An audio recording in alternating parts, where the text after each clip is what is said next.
بالله السميع العليم من الشيطان اللعين الرجيم بفضل الله. بسم الله الرحمن الرحيم. الحمد لله رب العالمين، الحمد لله والحمد حقه كما يستحقه حمدا كثيرا. الحمد لله الذي هدانا لهذا وما كنا لنهتدي لولا أن هدانا الله. اللهم لعن ولا ظالم ظلم حق محمد وآل محمد وآخر تابع له وعلى ذلك. اللهم لعن العصابة التي جاهدت الحسين وشايعت وبايعت وتابعت على قتله. اللهم لعنهم جميعا. ثم الصلاة والسلام على خير خلق الله أجمعين محمد. اللهم صل على محمد وآل محمد وعلى أهل بيته الطيبين الطاهرين، واللعنة الدائمة على أعدائهم أجمعين. صلى الله عليك يا أبا عبد الله وعلى الأرواح التي حلت بفنائك. عليك مني سلام الله أبدا ما بقيت وبقي الليل والنهار، ولا جعله الله آخر العهد مني لزيارتكم. السلام على الحسين وعلى وعلى أولاد الحسين وعلى أصحاب الحسين ورحمة الله وبركاته. رحم الله من صلى على محمد وآل محمد. اللهم صل على محمد وآل محمد. على حب المولى أبا عبد الله الثانية بأعلى أصواتكم. اللهم صل على محمد وآل محمد. إلى تعجيل فرج صاحب الأمر الثالثة بأعلى أصواتكم. اللهم صل على محمد وآل محمد. Every tale and every story has a protagonist and an antagonist. Protagonist meaning a hero or a good guy, and an antagonist meaning a villain or a bad guy. The good guy in our tale, in our story, as we know, is who we are here gathered and congregated to remember, is the grandson of Rasulullah, Al-Imam Al-Hussein ibn Ali ibn Abi Talib alayhim as-salam. And the villain in our story is Yazid ibn Muawiyah ibn Abu Sufyan or Abi Sufyan. Both are correct. May Allah damn this tree as mentioned in the Quran. It's mentioned as the accursed tree that they are from. Now, this is the whole story. And this is the depiction before you. This is the story. However, unlike whether you are cheering for the good guy in a story or the bad guy, the difference is when the book closes or when the movie ends or when the show ends, so does the tale ends for you. But in this case, the side I choose determines whether I have salvation, eternal salvation and paradise, or eternal damnation and the fire of hell. When the Imam was put in the position to give allegiance, and they offered him to give allegiance to Yazid ibn Muawiyah, this is what he begins to say. He first begins to say, Inna, that we are Ahlu Baytin Nubuwah, that we are from the household of prophethood. Not only one prophet. When you read Ziyarat Warith, you are talking about a legacy from Adam ila Muhammad sallallahu alayhi wa alihi wa sallam. Allahumma salli ala Muhammad wa ali Muhammad. One begets another, and they bequeath, they inherit this legacy, this prophethood. We are from a household of prophethood. And then he says, وَمَعْدِنُ الرِّسَالَةِ. Our houses are the ones that held the prophetic message. Firstly, he's letting you know who he is. And then he says, وَمُخْتَلَفُ الْمَلَائِكَةِ. مُخْتَلَفُ الْمَلَائِكَةِ is our household, is the one where the angels gathered. And some people might say, the angels would gather there. If the angels gather at the shrine of Abu Abdullah al-Hussein after his martyrdom, how would they not be there during his life? This is the household that I am from.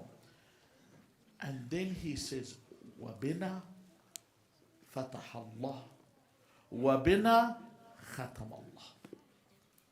So the beginning and end of everything is us. That's who we are. Allah. He needs to let you know who he is. When Allah Azza wa Jal introduces them to us in the Quran, the servants of God, and gives us their status to allow you to know that who you are dealing with, for you to understand who you are dealing with. And everyone, every individual, every one of us has a status in society. And this status determines what you do. When you're a child, like one of these kids will be sitting down fiddling with something. If you saw a child grabbing a bottle and flipping it and seeing if it lands on its base, you'd say as a kid, this is what they do. What if you saw one of the grandfathers in the middle flipping the bottle and lands on this on the base, trying to land on? People will say this person's either deranged, or they'll say this person hasn't grown up. Feel like bring him a mirror, put the mirror in front of him and say, when's the last time you looked at a mirror? Or act your age. So we have a status. Every person acts by that status. If you are someone from this kind of a household, and you are someone that is the proof of God, Allah Azza wa Jal is not someone that doesn't materialize before your eyes. Allah's not material. What we have, the closest thing we have to understanding God is Muhammad wa al Muhammad salawatullahi wa salamu alayhi.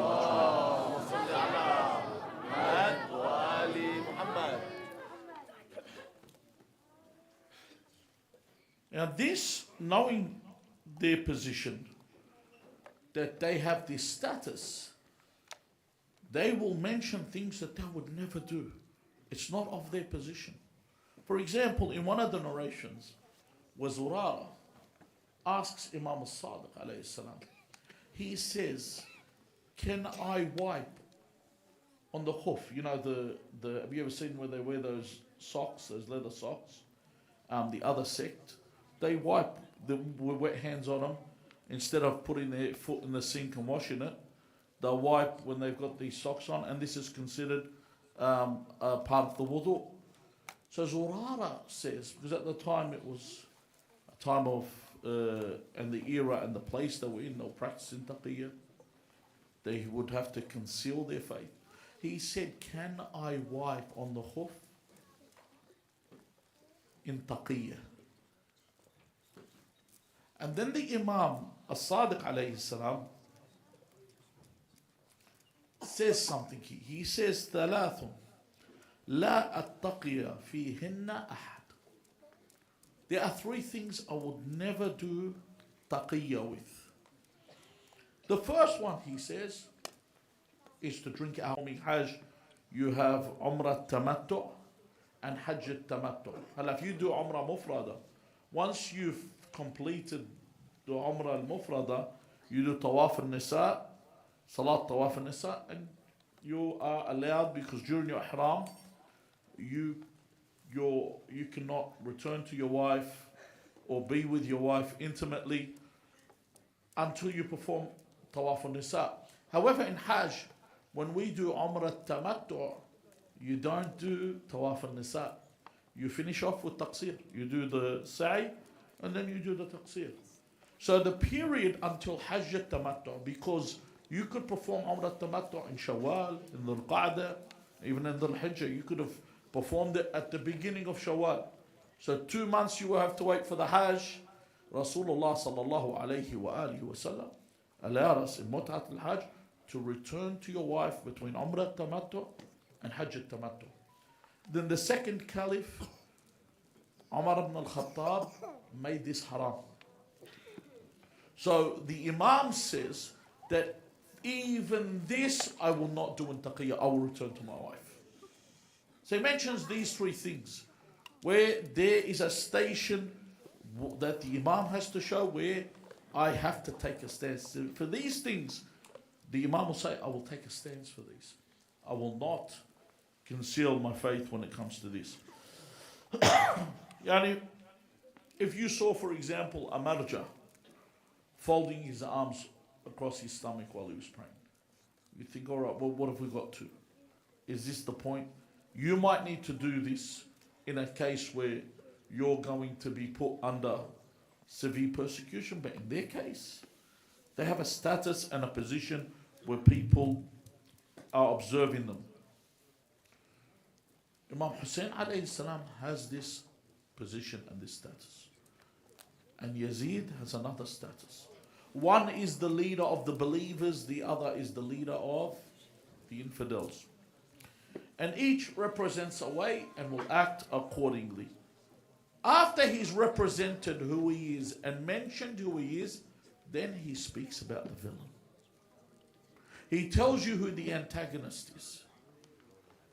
He says, وَيَزِيدُ رَجُلٌ فَاسِقٌ. He begins to say that Yazid is an immoral man.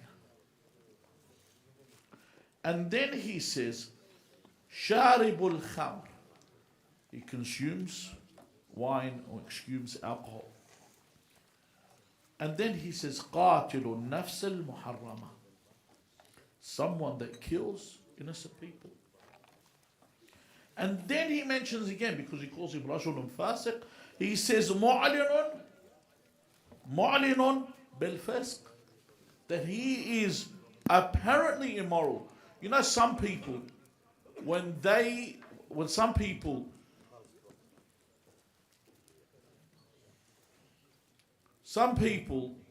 when they commit an immorality or a sin, or they do some form of deviation, where do? They do it, they conceal it. They don't let everyone see it. They don't come out publicly. This guy who claimed to be Amir al-Mu'mineen, the leader of the Muslims, is out what? What's he doing? He's out publicly committing these immoralities. Then the Imam says, وَمِثْلِ لَا يُبَايَعْ. What? مثل لَا يُبَايَعْ مثله. So someone like me from this station and this status does not give allegiance to someone like Yazid ibn Muawiyah. If you look at it, now sometimes people have this preoccupation with, they have this rida lil gharb. They want to make the gharbi pleased with them. You know, they do things so the Westerner is pleased with you. See, Yazid is no different to a modern day occupier or colonizer. Sharb al-Khamr. You look at all the colonizers and the occupiers, they're all big alcoholics, big drunkards. So they say, Yazid's the good guy. Someone that kills innocent people. Mate, this is our cup of tea, the Western capitalism. That's what it's about. It's about not only committing mass murder, but also sanctioning others to commit mass murder.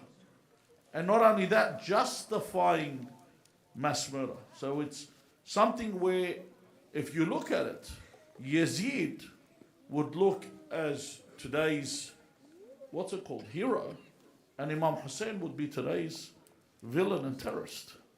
This is the way, Mukharrib.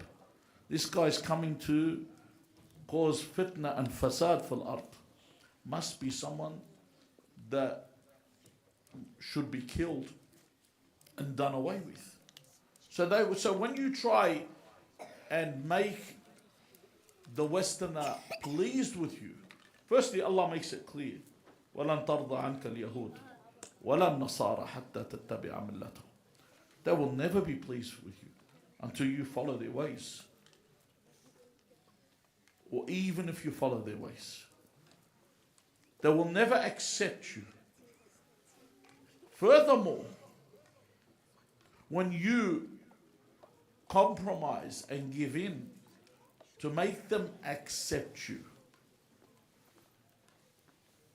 you sell everything that you believe in. You start to accept things that are clearly and evidently wrong. And you'll be someone that supports, just like the people that supported Yazid ibn Muawiyah. See, Yazid was a socialite. He always had parties. Yazid is someone that kept pets, like he kept wild beasts, beasts of prey. Like, you know, when you go to these Khaliji nations, you find the kings there and the princes there, they all have lions. Have you seen those lions? They have monkeys riding bikes and stuff like that. This is how Yazid was. And the Westerners, do they like them? They loved them.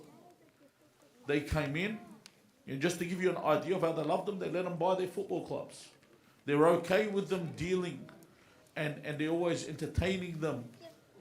And they enjoy this type of life. So Yazid ibn Muawiyah would have been their friend. He would have been an ally. Did you know in the Holy Lands, in Mecca and Medina, that music was played publicly? Alcohol was consumed publicly at the time of Yazid.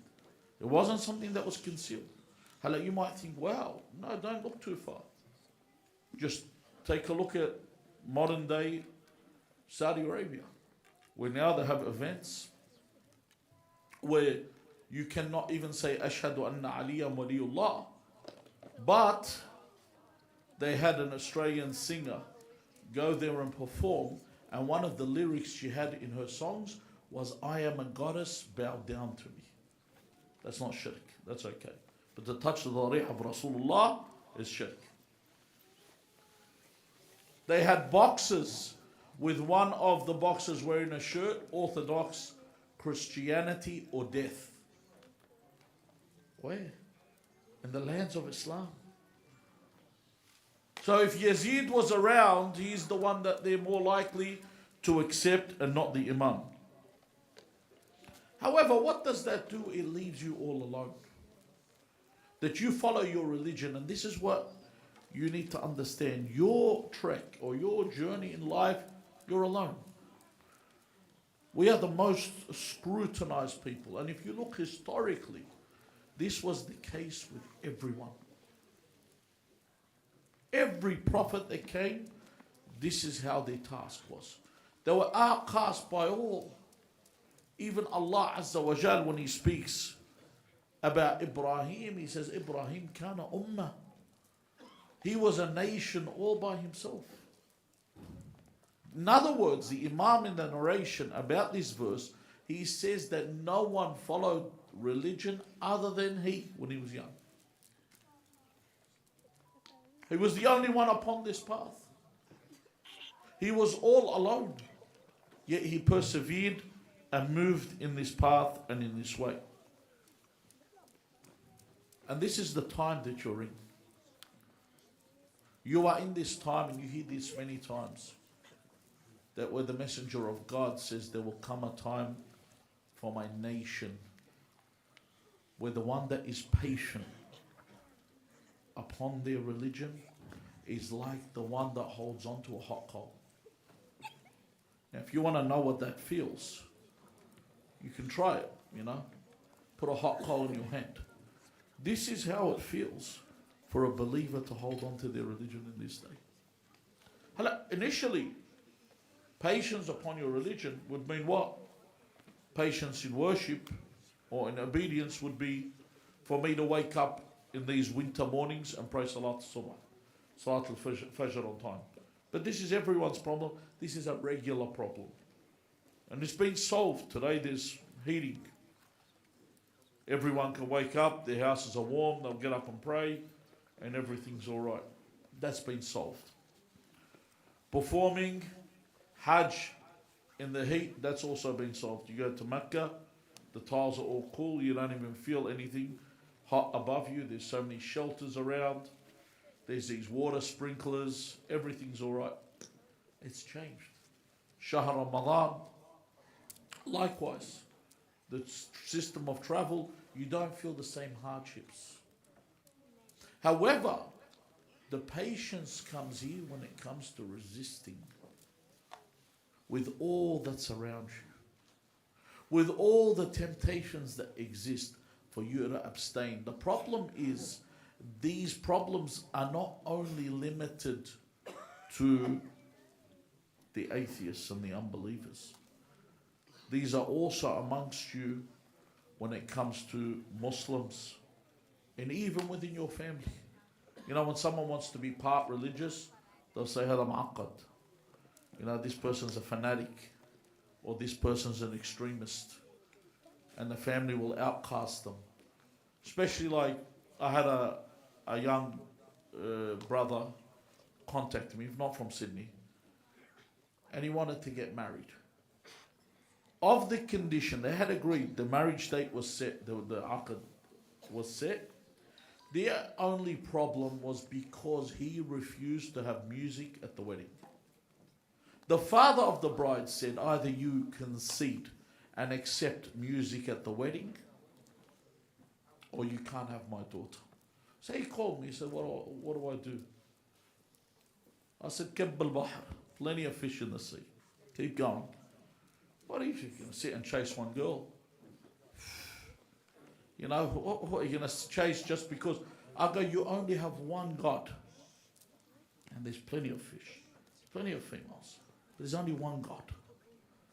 Only one God. And in this God, if you obey Him, and if you accept what His commandments are, then He gives you everything. These girls, or these guys that girls are chasing, once the wedding wears off and the honeymoon wears off, you're back to eating, plain crisps, potato chips that are just plain. No extras, no more salt and vinegar, no more barbecues, just potato or salt. That's all it is. That's how it becomes. And just accept that. Just don't sell God for these stale chips that you can have for the rest of your life. Don't sell God for this. So, Allah Azza wa Jal will give you trials. And this is what you need to do. That's why, of the many reasons we come to these majalis, is to understand the trials that we befall us. People think that if I become very religious, my life should be cruising. I shouldn't encounter a problem. You know, I've been praying Salat al-Layl. Why did this happen? I've been doing Ziyarat al-Hussein every day. Why did that happen? I pray on time. Why did this happen?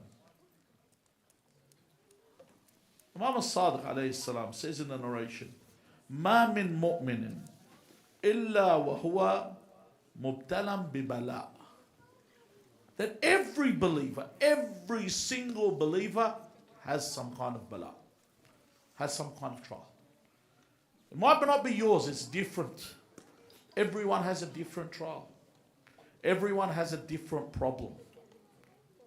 You know, like you might meet someone and you say, well, this person is a lovely person, they don't, and then one day you find out that everything they've been telling you is not true, for example, that they tell a lie.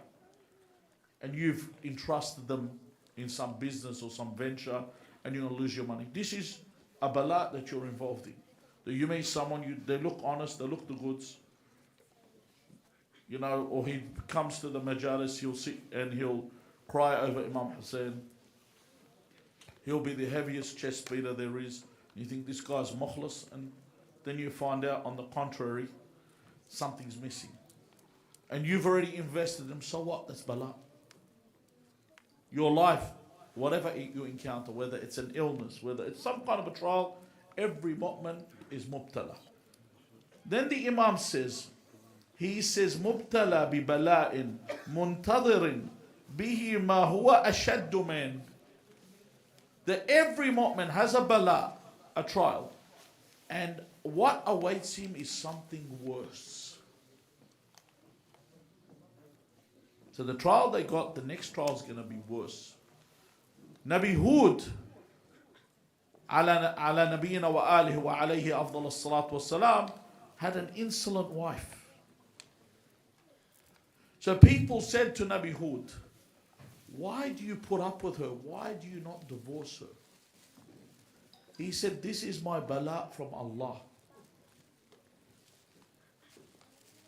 And I'm afraid if I divorce her, I will get something worse.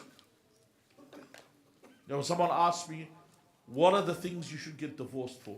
I told them 2 things you get divorced for. You want to divorce your wife? I say for 2 things. One is if she tells you, I can't stand you, I can't bear your sight. I hate you, really. She hates you. Not she's angry. She can't live with you. Why would you keep her? Fi aman. And the second thing is nushuz, meaning she just doesn't listen to you. At 10 o'clock at night, she says, listen, I'm going out with the girls to a cafe somewhere in Bondi. You say, Fi aman Allah. Call the local locksmith, change all the locks. They're the only 2 things I'd divorce for. If she's got bad akhlaq, put up with it. If she doesn't keep a clean house, put up with it.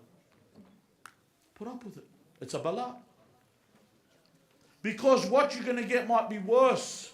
So a lot of people think once they get divorced, second time's a charm. You're kidding. The second one might be better at covering it up. Eventually you'll see what's hidden. There's still a bala. Allah's going to give you some other bala. So he says that there's a bala awaiting. He says, فَإِن صَبَرَ عَلَى الْبَلِيَّةِ الَّتِي هُوَ فِيهَا عَافَاهُ اللَّهُ مِنَ الْبَلَاءِ الَّذِي يَنْتَظِرُ بِهِ. If you are patient over the trial you have, Allah will save him from the even worse trial that is coming. So just be patient. I'm in a bit of a rut. Accept it. Put up with it. It's better than what is around the corner. He says, وَإِن لَمْ يَصْبِرْ. And if they're not patient, وَجَزِعَ نَزَلَ بِهِ مِنَ الْبَلَاءِ الْمُنْتَظَرِ أَبَدًا حَتَّى يَحْسُنَ صَبْرُهُ وَعَزَاؤُهُ. That if the person isn't patient over this bala, then perpetually they will get another bala, another trial, another trial, another trial, problem after problem until they learn patience. They'll be taught patience. They'll be taught to stand down. Because everyone loses.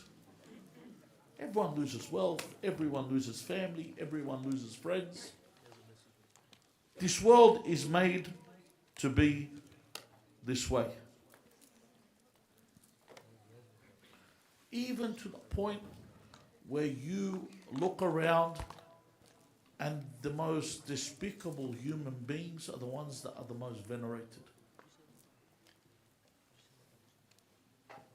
And even if you were to go onto YouTube and write what is Muharram or what is Imam, or who is Imam Hussein, I guarantee you all the videos you'll get are people that have nothing to do with Muharram and nothing to do with Imam Hussein. They'll have someone with a 3-foot beard, no moustache, and then he'll tell you his story of what happened and what took place. So the world is. The world is like that. The heroes of this world are put away. And the villains are the ones that are always mentioned and given. But the difference is, once the villain dies, he's forgotten. The hero is the one that's always remembered. The good guy is the one that's remembered forever, as you see with the case of Abu Abdullah Al-Hussein alayhi salam.